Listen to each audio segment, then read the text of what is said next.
It's time for another episode of I Am Northwest Arkansas, the podcast covering the intersection of business, culture, entrepreneurship, and life in general here in the Ozarks. Whether you are considering a move to this area or trying to learn more about the place you call home, we've got something special for you. Here's our host, Randy Wilburn.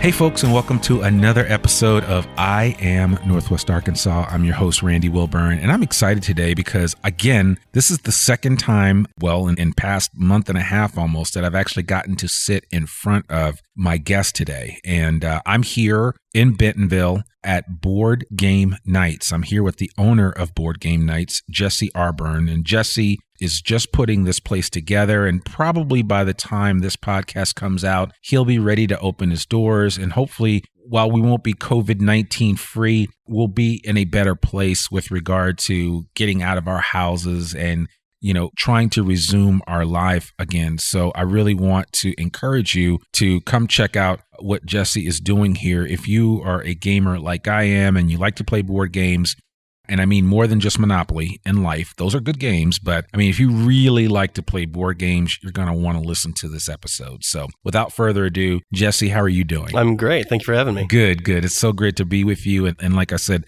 I'm so glad to be out of the house. So thank you for putting this together. I mean, it's just the two of us. We're socially distancing and we're practicing good habits. And, I kind of wanted to come out here and see what you were doing. So why don't you tell our audience here at I Am Northwest Arkansas just a little bit about yourself, give us your little superhero origin story, Sure. And then we'll talk a little bit about Board Game Nights. Okay. Again, my name is Jesse Arburn, and I live in Rogers, Arkansas, and I moved here in 2011 from northeast Oklahoma up by the Panhandle. Worked on oil rigs and did some fun things down there. I had just about as many jobs as you could possibly have every year. And then slowly transitioned out here to get to know my father, work in HVAC with him, do some construction work with him, and got a job with Walmart Home Office in IT. So my education is science technology. So I worked on data servers for Walmart Home Office for a while. Got really comfortable and familiar with the area. And right about the time that I got comfortable, my wife and I had a baby and decided that we were going to move to Pittsburgh for Walmart Home Office. We went down there. I worked in New York and New Jersey for Walmart, remodeling stores and building new stores for them, making sure their servers were set up properly. And then stayed there for about a year, and I really liked the board gaming community that they had there and realized that we had nothing like that here. When we decided that we wanted to move back, primarily because we were having a second baby and wanted to come back to where all of her family, my wife's family, is. So we decided to, make the transition back to Northwest Arkansas, which we've always kind of felt like it was our home in the first place.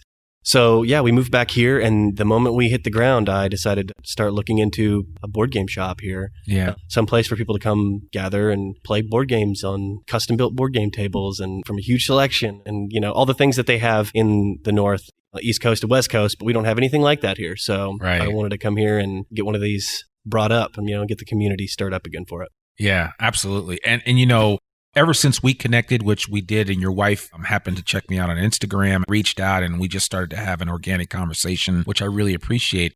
You kind of reminded me about some things that from my childhood that I missed, and I kind of shared with you that I played Dungeons and Dragons, but then I kind of gave it up. I discovered girls, right? And of course, naturally. That's what happens, right? And so, but I still like playing games. I don't play as much. I mean, my kids play role-playing games electronically, but like Fortnite and others, but I'm trying to get them to reconnect with the tactile nature of actually thinking and playing a game that may stretch beyond a couple. I mean, we play Dungeons and Dragons for days. Right. So, it's not like that. It's just a quick fix.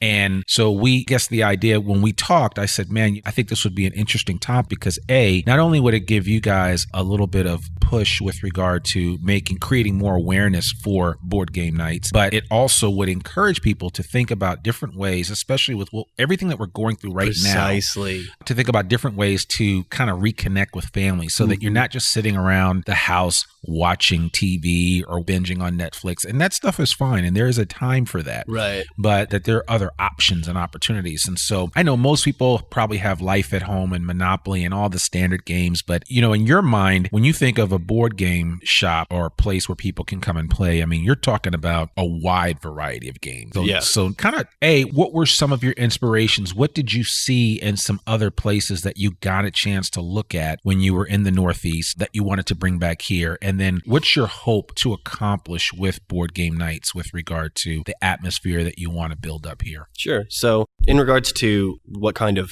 setup and things that I want to build here in the sense of community is my wife her background is in education. She's a teacher and a counselor. And again, we have 2 kids at home. So our goal is to try and raise these kids into a developing world of technology. And it's so hard to keep the TV off, right? It's so difficult. They're like bugs to a blue light. My 3-month-old will stare at a TV and the kid doesn't even have control of his arms yet. So I wanted to try and find a way to create memories that didn't require a lot of technology and a lot of everybody just sitting around staring at their phone.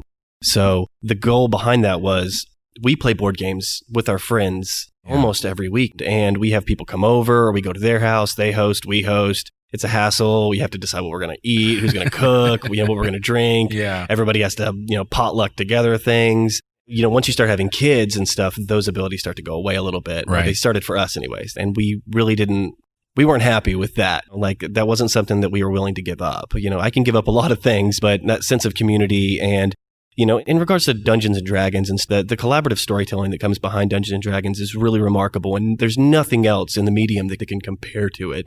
That being said, I haven't played Dungeons and Dragons in a few years and I'd love to get back into it. We plan to, try and work some things out here in the store to make sure that happens.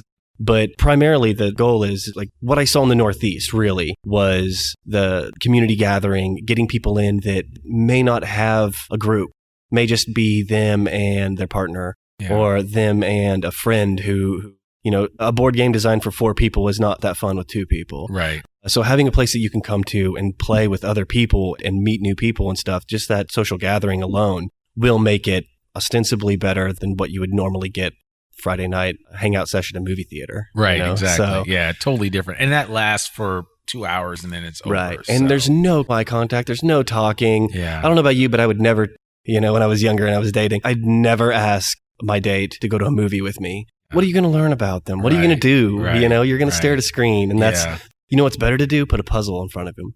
Work on a puzzle together because then you can talk and you can do things with the puzzle. We will have puzzles here too, but in a board game, it is just like a puzzle. Puzzles have a set of rules and you sit at a table and you talk while you do the puzzle. It's the same with board games. So I think that's a remarkable thing that I really want to see more of here in Northwest Arkansas. Yeah, and it's funny because, like I said, after we initially spoke, I connected with a few of my friends locally. Big shout out to Clint Sneckloff, who is a pastor at Good Shepherd Lutheran Church in Fayetteville. He's a neighbor of mine, and he's a big gamer. He's a big kid. I mean, he loves playing games, both with adults. He especially loves the quality time that he has playing a bunch of board games with his kids.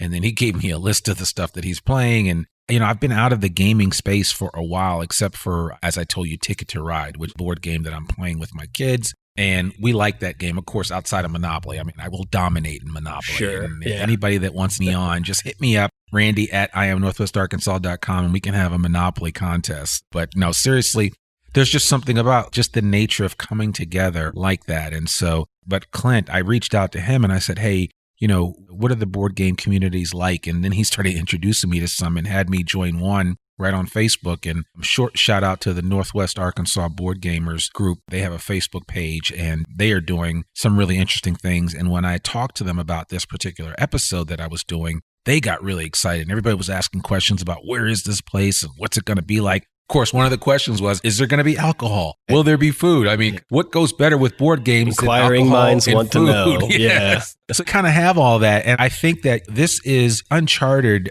not that it's uncharted territory, but it's just an opportunity that you're filling in. And so like there's a book called The Blue Ocean Strategy, which talks about, when you start or when you're working in a business, one of your goals really should be to look for those blue oceans, the areas in between all of the red ocean, right? The red ocean is where everybody has a business. So there's sharks in the water, there's blood in the water. Everybody's trying to get a piece of the pie. In a blue ocean, there are more opportunities and less sharks. Yep. And so, this is an ideal blue ocean opportunity because it's not like there's a board game shop. Correct. There may be stores that sell board games, but there aren't a ton of formalized board game community outlets where you can go and meet, like you're meeting at Cheers or some other place. And you can have that connection. Yeah, it's an untapped market. It is. Sure. It is. The closest ones to here, if anybody wants to check one out, relatively soon future before I open, there's a place called Shuffles in Tulsa, Oklahoma. Okay.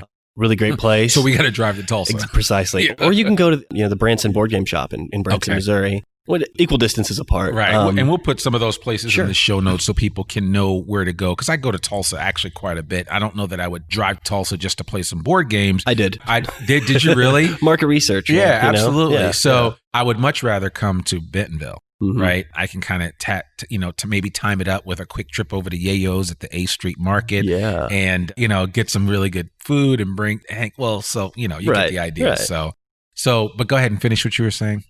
About your market research and going to some of the different places. Right. But the bottom line was Branson, Tulsa. Right. There was nothing closest in Northwest Arkansas. Those are the closest ones to us. Yeah. Now, there are a lot of great gaming communities around here, a lot of great gaming stores that I have no intentions on competing on. This isn't a competition by any means for these kinds of things. There are, a few other gaming stores in the area, like Gear Gaming out of Fayetteville and Gamer Utopia, I believe, is in Rogers. Mm-hmm.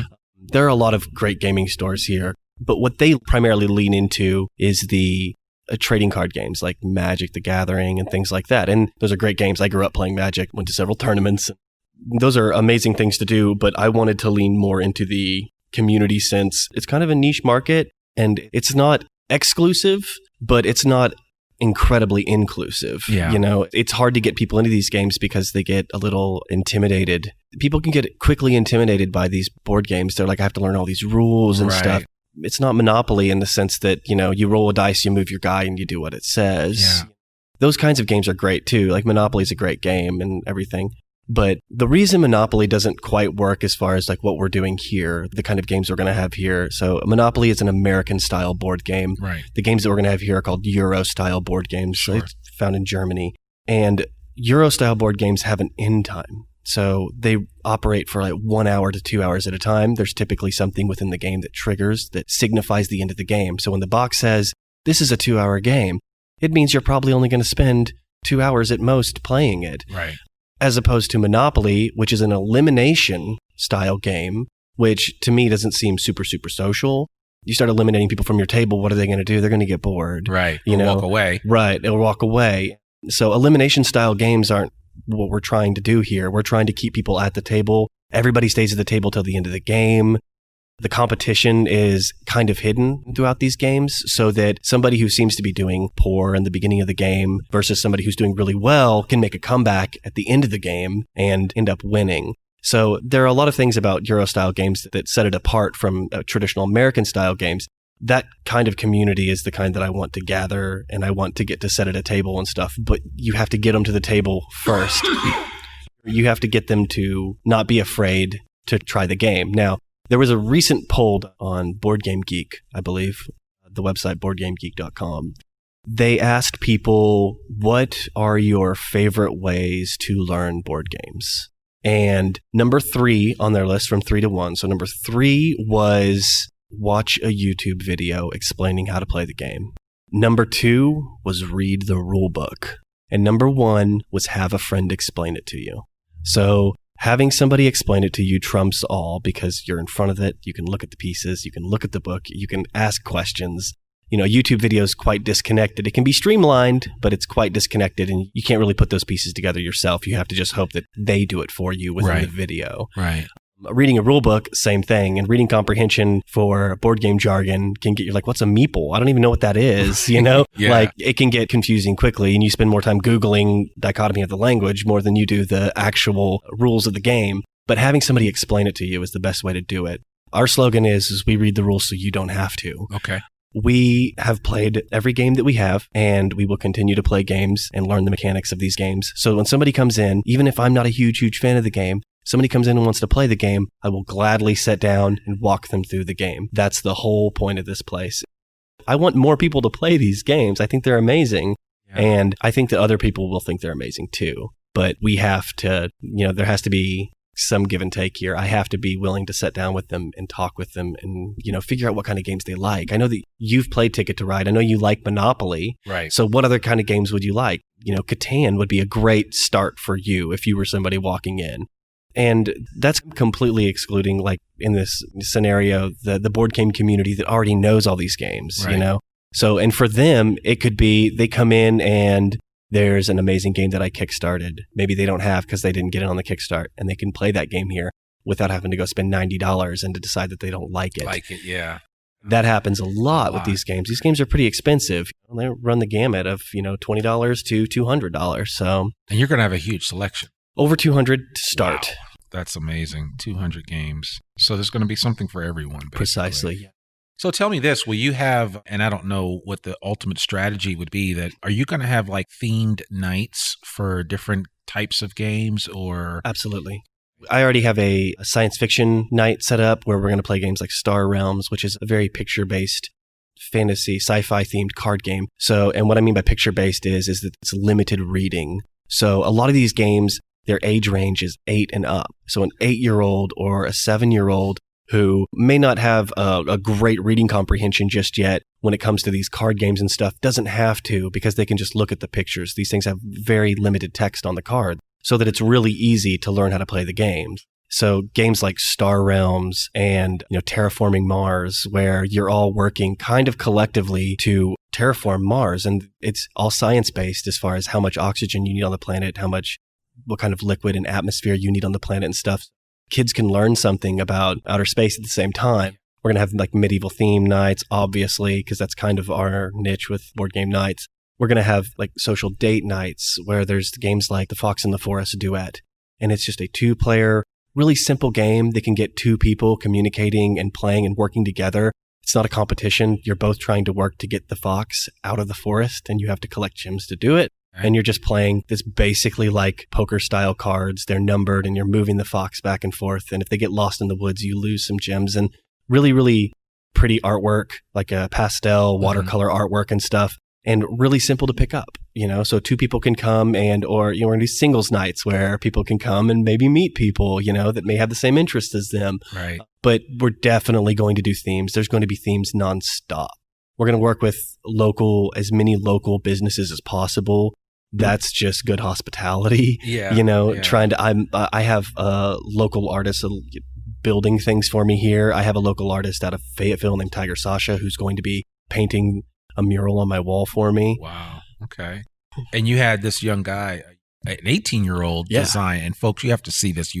If nothing else, you have to come and look at the entry table that greets you, and they're a pair of a set of. I'll let you explain it. Right. So it is a giant slab of very nice maple wood with 2 D12s, which is a 12-sided dice, stacked on top of each other, and on the opposite side are 2 D6s stacked on top of each other. This is a reception desk that just looks like huge dice. Yeah. If you go to our Instagram or our Facebook, you can see pictures of the dice next to my 3-year-old just to get a good perspective on how big they are. Oh, I love that. Yeah. And I'll put a picture in the show notes so that you can see it yourself, and I think it'll be really good to share for people so they can kind of check it out.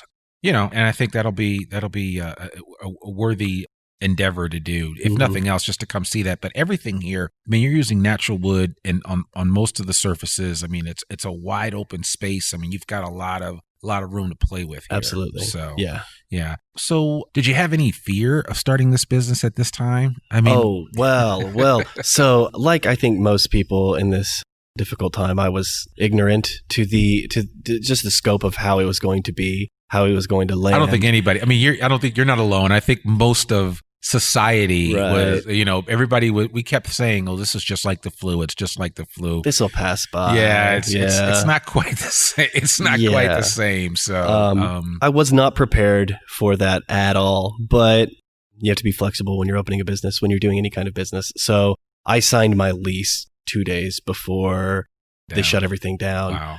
So I was like, well, I'm in it to win it at this point, right? So I'm going to slow down on some stuff and, really, really, really take my time and make sure that I reach out to as many local people as possible. Maybe do a little bit better, a little bit more advertising, just it gave me an opportunity. I tried to turn it, when something is bad, you find a way to make it good, right? So I'm trying to make this opportunity the best I can for the business, and we'll see how that turns out. But I'm pretty confident in the way it's turning out. So, well, yeah, and like I said, I mean, you need to. I mean, we're doing this podcast, and we'll put that out, and people will hear it, and certainly, the gaming community is a lot larger than people think. Yeah, I mean, it's huge, and people take their game seriously. Yes, they do. You have some that are very exclusive. They're very, it's monothink when it comes to games. They only play a certain game, and that's what they love to play. But folks, there are so many great games out there. I know a lot of you are thinking, I don't have time for this. I've got to raise some kids. I've got to do the adulting thing. But the reality is that not that gaming is an escape from reality, but it is a chance for you to reconnect with other individuals in a way that is unique to board games that you just can't get through an app. You can't get it through, all of the different programs that are accessible and available on your TV. You can't get it through playing Xbox or PlayStation or anything like that. Those are great. And they have their place, but there's something about the board game that creates a collaborative approach to working together. And I think now more than ever before, we need that type of release, and we need to kind of reconnect with each other. And that's just me on my soapbox. So just take that for what it's worth. So fun fact about that, the puzzles in the last 2 months have been sold out. There's this company called Ravensburg. They make puzzles. So if you've ever gone to Walmart and looked in their puzzle section, you've probably seen Ravensburg. Sure, you might not know it, but that's the company that makes them. They also make a huge selection of board games. Some really fun ones like Broom Service, or one that people might be really, really familiar with is a game called Disney's Villainous, where everybody takes on the role of a Disney villain, and you're all trying to accomplish your tasks within your Disney world before the other people. This is a great game for kids. I take this to my family. When I go visit my family in Oklahoma, I take this game and I play with my niece and nephew, and we always pick a different Disney villain. There's several. There are expansions that add new villains, and you're just trying to... Is Cruella de Vil in there? Yes, she's in the latest expansion. Okay, all right. So there's some really, really fun stuff, and the heroes are trying to stop you, but you don't control when the heroes come into play. Your opponents do. Your opponents are just trying to slow you down long enough so that they can finish their task. Like Little John from Robin Hood. He's the main villain, and his goal is just to acquire a huge amount of money. And that's really easy to do with what he does, but Robin and Friar Tuck and all these other heroes can step in and stop him or take his money and give it to other people. And it makes it, a really interesting dynamic. And every time you play a new villain, and it's a completely different experience every time. Kids love it because the artwork is just so thematic to Disney, and really, really fun game. But I got a little sidetracked there. No, it's fine. I mean, I wish people could see Jesse's excitement because his eyes are just, wide open talking about this. And it's just nice because great. I mean, I think, when people find their passion, something that they would do for no money at all, then it gets a lot easier. It's nice to have the money, but I mean, certainly that passion is needed. So, but no, go ahead, continue. But Ravensburg is a company that makes that game. They do a lot of puzzles. They make a lot of puzzles, and they are sold out. Their factories are backlogged. Oh my goodness. Because of COVID-19. Everybody's purchasing puzzles and doing puzzles at home. So we can just look at that as a kind of test subject as to what people can do together as a family, when sitting around a table. And board games are just that medium. They're a great medium for it. And I really can't stress enough how amazing it feels to get, my 15-year-old niece away from, her texting, or my 13-year-old nephew away from Fortnite long enough to sit down with me, because I only come down once a year. I don't get to see him very often.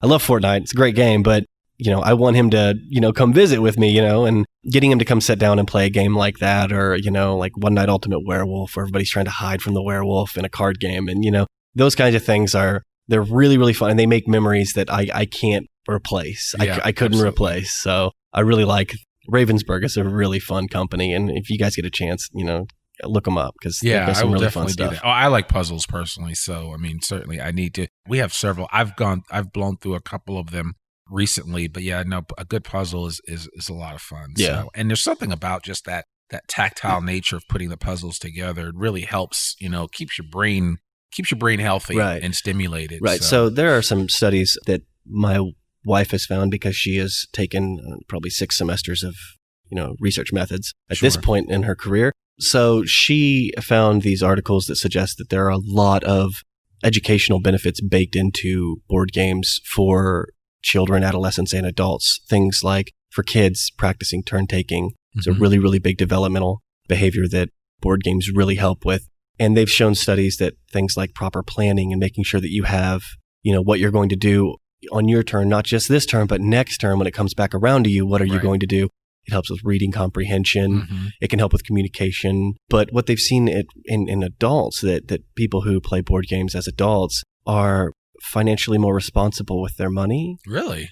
And now I'm specifically talking about Euro-style games here, because Euro-style games typically deal with resource gathering and terrain production. So you could combine those and you've got an adult life, right? Yeah, You're just acquiring resources and attempting to, pay your rent and kind of plan for a rainy day. Exactly. Yeah. So that we're dealing with right now. Exactly. So there is an element of life brought into a board game that is really beneficial for adults and, teenagers. If you've got, teenagers that you want to help learn the value of currency and things like that, board games are a great, opportunity, a great opening to help with that. Or just learning to be social offline. Precisely. Right? Yes. I mean, that's the key thing. Yes. Because these kids know how to be social on Instagram and, but it's one thing to be social that way. And then I'm always explaining to my 15-year-old how you got to look a person in the eye. You got to talk to them, ask them how they're doing, check in with them. It's those relationships that are hugely important. And gaming gives you, board gaming specifically gives you a chance to build and develop those relationships. Exactly. Even if you're, what a lot of people consider themselves to be antisocial. Yeah. I wouldn't say antisocial. I would just say more introverted, right? Because you have people that skew towards that side. Right. So you have introversion, you have ambiversion, and extroversion. Right. So you have people that are way out there, and I'm more on the extroverted side. But then you have some people that are kind of like in the middle, and there have been studies that have shown, and I could go down a rabbit hole talking about extroversion and introversion, but that may be for another podcast. But anyway, you bring up a good point. So I want to, before we close, I want to talk just a little bit about your hopes and goals with, if I'm a parent, as I am, a parent with a 10-year-old and a 13-year-old and a 15-year-old, what is Board Game Nights going to be able to do for me? So Board Game Nights for you is going to provide you with a source of entertainment and help you create memories with your kids. So coming here on the weekends, or the reason I took the name Board Game Nights is because it's a popular trope to have a board game night with a family. Sure. And I want to be a part of that, or I want to help parents succeed in having that. Home life can get hectic. By the time you get off work, you get home, you got to cook dinner, you got to take baths, you got to get to bed, right? Like there's a lot going on. But who's to say that one of those nights can't be, let's go to Board Game Nights, let's eat at a food truck out front, let's drink some kombucha, let's play some board games, and then let's wind down and go home for the night. I just had a great experience with my kids. I had a fun night. Everybody ate. I didn't spend a whole lot of money because I didn't have to go out and buy these board games. They were just provided to me. Yeah. And, all you had to do was just show up, right? Yep. So, and that's the goal. That's what I'm trying to provide for parents, is the ability to create memories with their kids. What I'm trying to provide for kids is a source of entertainment that is not technology. We have a lot of that, and that's great. That's an amazing thing. I love my technology. It's my background and my career, but we need all things in moderation, right? So this is one of those things that can, provide an outlet for kids to have fun outside of that, and they may not even know that they love it yet. Yeah. And again, my wife, having a background in education and stuff, she's creating curriculums, educational curriculums. Her very first one was created around Ticket to Ride. It's on Teachers Pay Teachers, which is a website where teachers can create curriculum. And so it's on there. She published it there. Oh. But she created a curriculum around it to help with navigation, the United States territories, how we operate things, how we color code and design things. That's genius. So that's her background. That's her specialty. That's what, she brings so much more to my family than that. But to the business, that's what she's bringing in spades. So that's awesome. So she's going to be creating curriculum around that. We're going to have after school programs for kids. We're going to have summer camps and other camps and special events for kids and competitions. We're probably going to do some kind of bracket for March Madness. Okay. That's what we were going to do this year, but then this happened. Yeah. So you got some big plans. We do. We have some very big plans. That's awesome. Yeah. That's awesome. Well, I'm glad to be at the forefront of this and an early adopter of what you guys are planning to do here so that everybody knows how to connect with you. What's the best way for them? What's your website address? So my website address is www.boardgamenight.com. And that's night with a K. Yes, K-N-I-G-H-T. Correct. Yeah. Okay. And then what's the address here? The address is 1400 Southwest Susanna Street. Yep. And that's like right down from what this main drag is. 14th. Is 14th. Correct. And yeah. it's right down from Climb, Bentonville. Yep. Bentonville Climb. So like if you make that left-hand turn, so like if you were going towards the Walmart headquarters, it's right before right before you get to that main section there, you make that left-hand turn on 14th and come on down. Bentonville Climb is on your left, and you go down a little bit further, and that's where Susanna is. And there's a strip mall, and you guys, as soon as you pull in, you're right there. Yep. So exactly. Now, we don't have an official grand opening date set yet. Absolutely. Obviously, we do plan on working in the near future with doing a soft opening where maybe people can reserve tables, and we can keep tables 12 feet apart or 15 feet apart so that people who want to come play games can keep everything clean and disinfected and allow people to maybe get out and play some board games with their friends that they haven't seen in 2 months. Yeah, exactly. And give them an area to do it that's not their house that they've been cooped up holed in for a little while. So we plan on doing that in the near future, but we are definitely hoping for a beginning of June being grand open by then. Okay. So. All right. So what we'll do is we'll coordinate with you and figure out when your soft opening is, and then also to find out when the grand opening is, and we'll try to coincide. We'll come out with this like a week or two before that stuff starts to happen, so that way we can kind of figure out what's going on and let people know, and then we'll push some other stuff out so that you guys can get the word out. Yeah, that'd be great. Yeah, absolutely. Yeah. Absolutely. Well, Jesse, thank you so much for connecting with me. And as I said, it was really good just to be in front of a live human being and not on a Zoom call doing an interview. So thank you so much for having me. This is a lot of fun, and I appreciate it. Folks, you guys have to come down here to Board Game Nights in Bentonville. Check out Jesse and what's your wife's name? Catherine.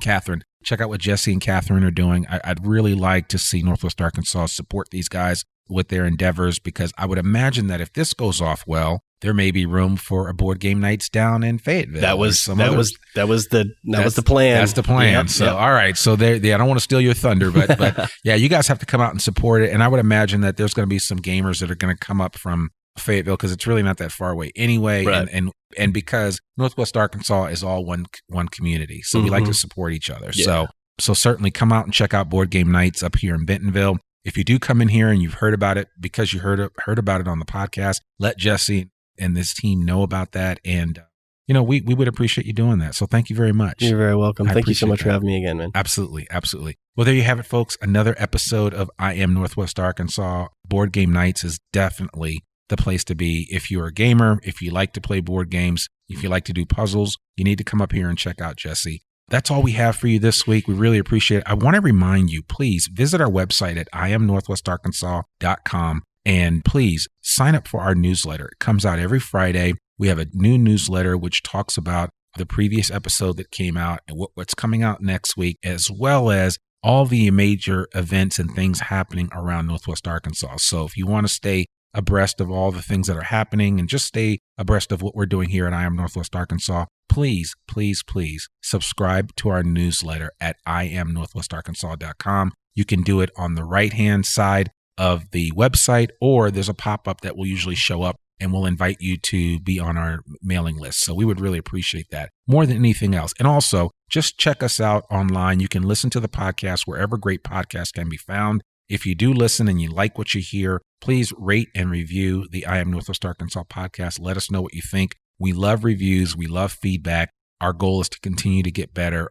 on a daily basis. So we can't do that without hearing from our audience, which is you. So that's all I have for today. And I will see you with a brand new episode next week. Remember, we release new episodes every Monday. And that's it for today. So I'm your host, Randy Wilburn, and I will connect with you soon. Stay safe. Peace. We hope you enjoyed this episode of I Am Northwest Arkansas. Check us out each and every week, available anywhere that great podcasts can be found. For show notes or more information on becoming a guest, visit iamnorthwestarkansas.com. We'll see you next week. on I Am Northwest Arkansas.